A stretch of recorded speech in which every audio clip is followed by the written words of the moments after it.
మీరు వ్యవసాయ శాఖ కమిషనర్ ని కలిశారు కదా, ఆయనకు వినతి పత్రం ఇచ్చారు, ఆయనతో మాట్లాడారు, సమస్య తీవ్రత గురించి చెప్పారు. వాస్తవానికి ఆయనకు తెలియంది కాదు సమస్య తీవ్రత, కానీ ఆయన ఏం చెప్పారు మీకు సమస్య గురించి? ఆయన ఏమైనా వివరించారా మీకు? మేము వ్యవసాయ శాఖ కమిషనర్ ఒకటే అడిగాం, ఎప్పట్లోగా ఎరువుల సమస్య పరిష్కరిస్తారు, దానికి పరిష్కారం ఉందా, ఎన్ని రోజుల్లో వస్తుంది? ఎందుకంటే ఇప్పటికే ఆలస్యమై పంటలు ఎరుపెక్కుతా ఉన్నాయి.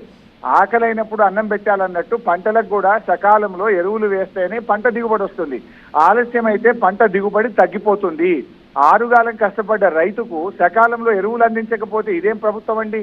అసలు ప్రభుత్వము ఏం చేయడానికి ప్రభుత్వం ఉన్నది? రైతుల కంటే ఒక ప్రభుత్వానికి ముఖ్యమైనది ఏంది? మేము ఏం అడిగినా కమిషనర్ గారు ప్రయత్నం చేస్తున్నామంటారు తప్ప స్పష్టమైన హామీ ఇవ్వలే. మేము కొద్దిసేపు బయట వెయిట్ చేస్తాము, ప్రభుత్వంతో మాట్లాడి ఎప్పట్లోగా ఎరువులు తెస్తారు, ఎప్పట్లోగా సమస్య పరిష్కరిస్తారు, మాకు స్పష్టమైన సమాధానం చెప్పండి అని కమిషనర్ గారిని చెప్పాం. కానీ కమిషనర్ నుంచి సమాధానం రాలేదు. కానీ ఎరువులు అడిగితే పోలీసులు మమ్మల్ని అరెస్ట్ చేసి తీసుకెళ్లారు.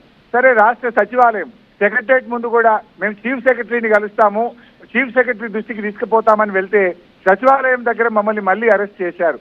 అరెస్టులు కాదు కదా, చేరుకోవడం అనేది చాలా నాటకీయంగా జరిగింది. మిమ్మల్ని ఎక్కడ విడిచిపెట్టారు?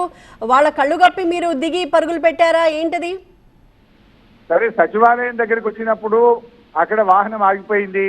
మేము వెళ్ళి చీఫ్ సెక్రటరీ గారిని కలుస్తాము, ఎరువుల తీవ్రత సమస్యను ప్రభుత్వం దృష్టికి తీసుకుపోతాము, చీఫ్ సెక్రటరీ దృష్టికి తీసుకుపోతామని మేము ప్రయత్నం చేశాం. కానీ సచివాలయం గేట్లు మూసివేసి మమ్మల్ని లోపలికి వెళ్ళనీయలేదు. ఒక ఎమ్మెల్యేలు, ప్రతిపక్ష నాయకులు చీఫ్ సెక్రటరీని కలవడానికి అభ్యంతరం ఏంది? వినే సోయి కూడా లేదా? వినే బాధ్యత కూడా ఈ ప్రభుత్వానికి లేదా? ఎంతసేపు వ్యవసాయ మంత్రి, ముఖ్యమంత్రి కేంద్రం మీద చెప్పి తప్పించుకుంటారు. ఈ రాష్ట్రం నుంచి 2 కేంద్ర మంత్రులు కిషన్ రెడ్డి, సంజయ్ గారు ఉన్నారు. వాళ్ళు ఎంతసేపు రాష్ట్ర ప్రభుత్వాన్ని తిట్టి వాళ్ళు తప్పించుకుంటారు. ఇద్దరు కలిసి రైతుల ఉసురు పోసుకుంటున్నారు కదా, ఇద్దరు కలిసి రైతుల్ని గోసపెడుతున్నారు కదా. మా ప్రయత్నం వల్ల కూడా ఈ సమస్య పరిష్కారం కావాలి.